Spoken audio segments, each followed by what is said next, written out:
Am I excited about today's video? No, because it's going to be a lot of work for me. We have a variety of things that we're going to use to dig posts. Some of these not conventional, we understand, but later on in the video, you'll come to understand why we have these. The first thing we're going to do is we're going to start out digging holes my favorite way. My favorite tools to use if I'm going to hand dig holes are a bar and a shovel. And I know this isn't conventional. We'll get to the post hole diggers in just a second, because I know you guys are like, that's not what you use, but this is what we use, and I'll show you why we use them. There are different options for bars. The harder your ground, probably the narrower tip you'll want, because you'll be able to impact the ground with more force. But we'll show you some tools, but I'll show you some tips to make digging holes even easier. If you're gonna be doing any soil tamping after you get your hole dug, then you'll want this blunt end to help pack that soil back down in there. As far as shovels are concerned, I just went uptown because all my shovels are out on projects and I didn't have a shovel here. And what I really wanted to do is buy a good shovel. I could not buy a good shovel because nobody makes one here, and that's disappointing. This shovel is probably a little bit wide if you're going to dig a 9-inch hole. If I was going to use this to dig holes that were smaller, what I would do is I'd shave this down about 1 inch on this side and about 1 inch on this side and make my own that fits my hole really well. I do like a good curved shovel because as I'm lifting the dirt out, I need it to not be so slick that all the dirt slides right off of it. So that curve is actually important. These things, not super useful, but they all of a sudden started putting them on shovels for some stupid reason. Sometimes you can get some that are curled back right here, and those are not my favorite because they can hang up on rocks on the side of the hole. So anything that curves forward like this is actually better. These don't either help or hurt me. And then the other thing to look at is right here. Now all the really good shovels are not gonna have this crimp ferrule right here. And what we've noticed is if you buy a shovel with a crimp ferrule, it's gonna wear out faster. And the reason that is because they bite the wood down really hard right here. It's just a fast, easy way to make these. Whereas like the old Razorback, which is one of my favorite shovels, actually they slide into the handle and they don't have this crimp sleeve here to make a weak point. So what we've noticed is we always break out the wood right here, and that's where the shovel handle breaks every single time, because it does make a difference when you're gonna be digging lots and lots of holes. So I'm gonna dig a hole today by hand, here. It's not gonna be fun. If I was smart, I'd dig it right here where we dug all those other posts out and it'd be nice and loose. I'm not gonna do that. I'm not gonna hit the easy button. We're gonna do this old school so I can show you some things that'll make your job easier if you find yourself in this same position. We'll dig right here. This will be good. And you can see it rained here. We all thought we were gonna die about an hour ago. And in that crazy thunderstorm, we soaked down about a whole inch. It takes a lot of moisture to get this ground soft. It's clay, you've seen it in all the other videos. And we're gonna go for 3 feet. And I'm gonna shoot for about a 12-inch hole, just big enough to make this shovel fit, basically.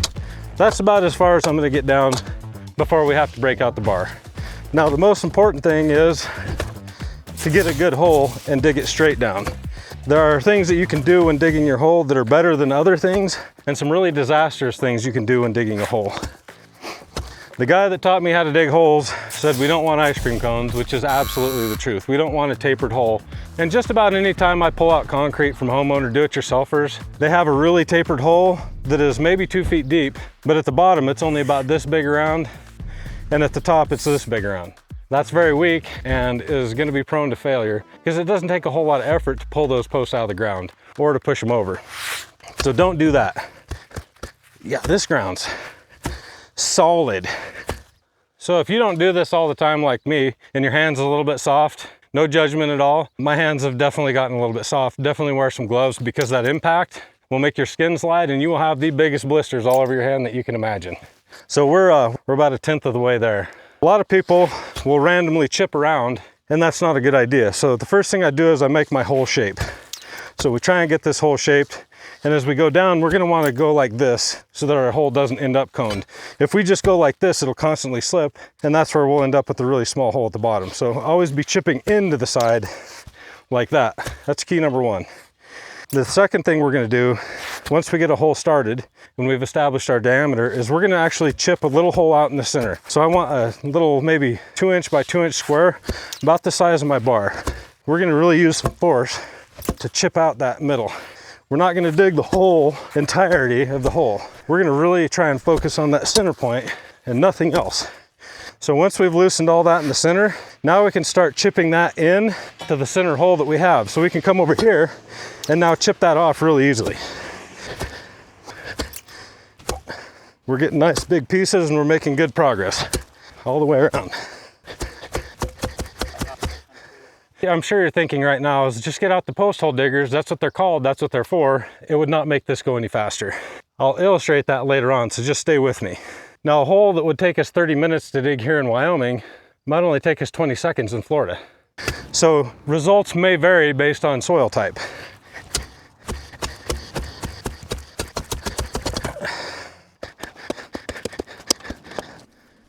Now I'm gonna go back to my center. We're gonna bust through. And now we'll really start making progress. Look at those nice big pieces coming off there. All right, PJ, how deep are we?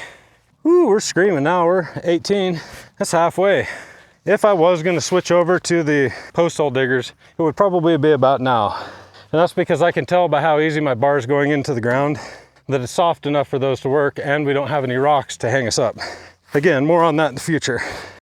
If you've heard me say it once, you've heard me say it 1,000 times. The hardest part of building any fence is getting the posts in the ground. Once the posts are in the ground, everything's easy. Unfortunately, the post being in the ground correctly is going to determine how well your fence looks today and in the future. So don't skimp on this step. If at all in doubt, go deeper. Our minimum for anything that we're ever gonna do is 32 inches. That is the absolute minimum. 3 foot is really a lot better for us. We won't even go 2 feet in Florida because, well, it's Florida sand. And that might be a question you ask your builder if you're looking to hire a builder is, how deep are you gonna put my posts in the ground? All engineers spec post hole depth for a reason. And in some communities, they actually check your post holes before they'll let you pour as a part of your permit process. You know what that is? That's the end of the clay. Oh.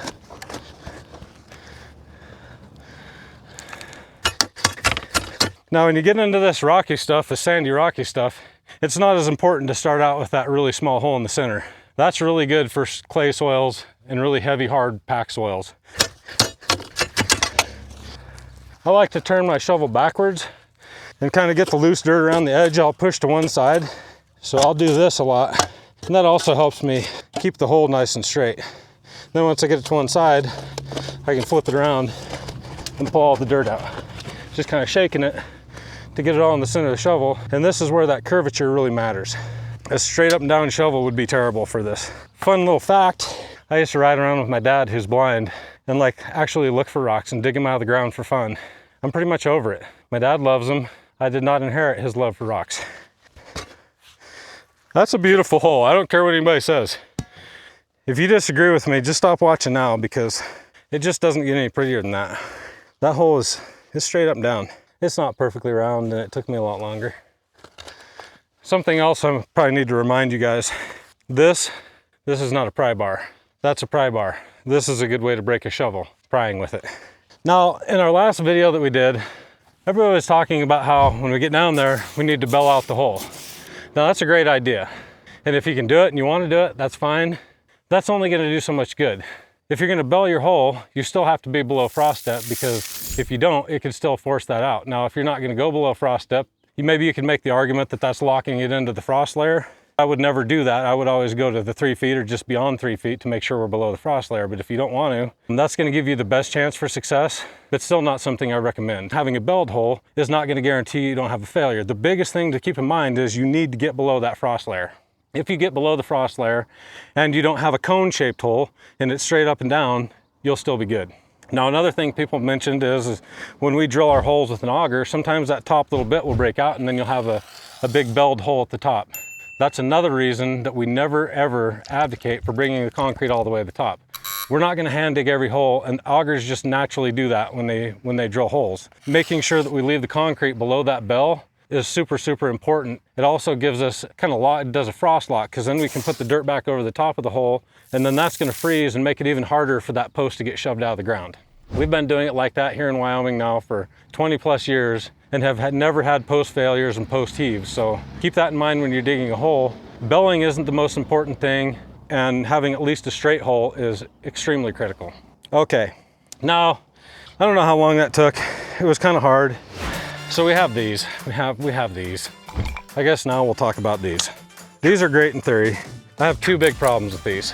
The first one is this, rocks. Rocks are terrible and they still don't work great for really hard ground. So if I've got to use a bar and a shovel and I bar it and then I'm gonna go in here with my double shovels or my post hole diggers, I just feel like I'm not getting as much dirt for every scoop and every bit of effort that I'm using. And then I get down here and we have some specs that will call for like a 4-foot set depth. Like if you're digging a really small hole, every time I do this, that's as far as I can close these. And I can't get any dirt out. Like there was dirt in my shovel and I can't get it out because I can't spread these wide enough. Because I don't have, I got that much out finally with a little bit of work. But I can get twice that much or 4 times that much with the shovel, and that's why we prefer the shovel. And we'll do this. We'll put some of this crap down in the hole. It's all nice and loose. Should be super easy to get out. For these to be effective, I have to stab them through the soft dirt. And so I'm gonna do that. And then every time I pull out, I get like that much. And then every once in a while, we'll hang up on a rock, and this soil is a lot more moist than it typically would be. But what we get a lot of is we'll pinch a rock in the side, right up there at the top, or I'll hit a rock that's in the bottom of the hole and it'll bounce off and won't let me stab into the dirt enough to get any dirt out of the hole. Or I'll get a rock caught right up in here, and then it'll let all my dirt fall right back out of the hole. Again, maybe not the best example right here because this ground's wetter, and the wetter it is, the better it works. To a certain point when it just gets gummy, and then not only do I have it staying in my post hole diggers really well, it doesn't want to come out. So I've got to have something to beat on it and get the mud out of the shovels. This tends to work better for us over a long period of time. And I kicked a bunch of dirt in there. We'll see how much I can get out just very quickly. And I got this big old rock too. Easily twice as much dirt. That's why we typically don't move to these in our area. It doesn't mean it doesn't work in your area, but that's why we don't use them here. And that's why we do use them in Florida, is because in Florida sand, they're amazing. Like I say, 20 seconds, I could have dug this hole in Florida. A lot more effort here, and it's all about the soil type you have. This is what I was taught to use. I got really good at it. This is what I know best. This is what I'm gonna go to. Okay, so you're probably wondering what all this other stuff I have laying around is, other than a trip hazard. Go for it.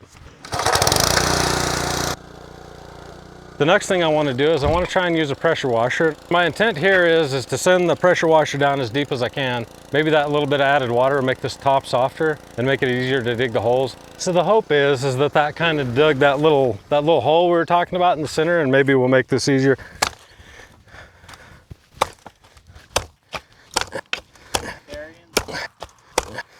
There's just a lot of vibration in these. I don't love it. See, this is what I don't like. I go in and I don't even get anything out. I can tell right where that hole is though. Right there.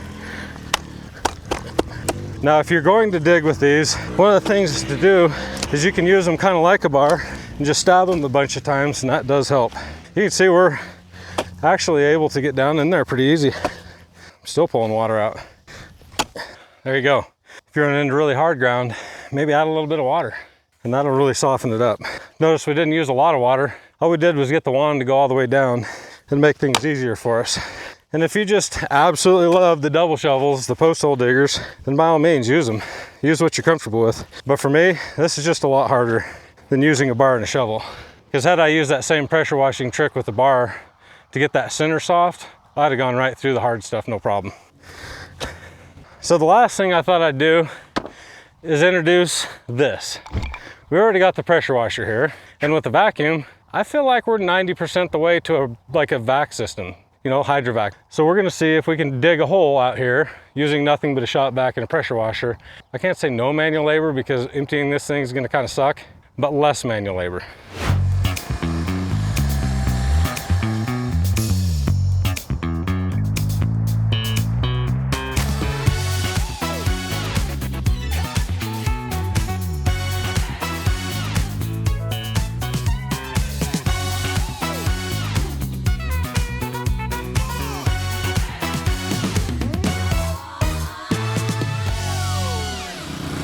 So this is the biggest problem with this method already. Now I got to figure out where I'm going to put this mess. But at least I don't have any dirt in my grass. Probably like some dewatering bags would be amazing. We don't have dewatering bags, but we have right here.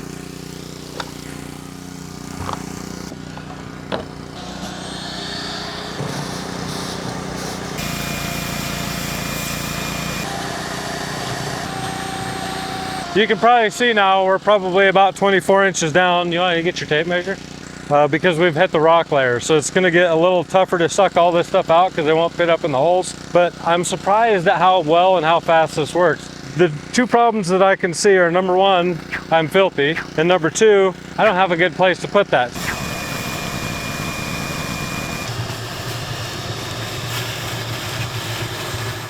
We're at about 26. That's about all we're gonna get with the vacuum. Probably 12 gallons of fluid and dirt. From here, we would be shoveling any of that stuff out because we can't suck it out of our hole. Now, another thing to bear in mind is if you're trying to dig a really deep hole, these vacuums, they only have only so much head pressure. So the deeper you get, the less chance that it'll work because these vacuums just don't have the suction power that it would take to lift that fluid and all that silt out of the hole. So it'll probably go about 3 feet, but you probably start getting it to 4 feet and it's really gonna struggle, especially with the hose volume this size. All in all, it's a very effective way to dig a hole, barring the two things that we talked about making it a little bit more difficult. But if you need to dig around utilities, gas lines, a sprinkler system, cable lines, fiber optic, any of that stuff, this is a great way to go, and probably well worth the mess to make sure that you don't cause damage to your utilities. Much, much safer to do this than using a bar, a shovel, or any kind of post hole diggers. There's 3 different ways to dig a hole. What's your favorite way? Not this way. You didn't dig any of the holes. He doesn't like this way because it got him messy. He thinks the other ways were better. I'll let you decide which way you think's best. As always, I'm Mark with SWI. We are Wyoming's Fence Company. I hope you've got some out of this today, and until next time, I hope you have a good dang day. Yeah, what he said.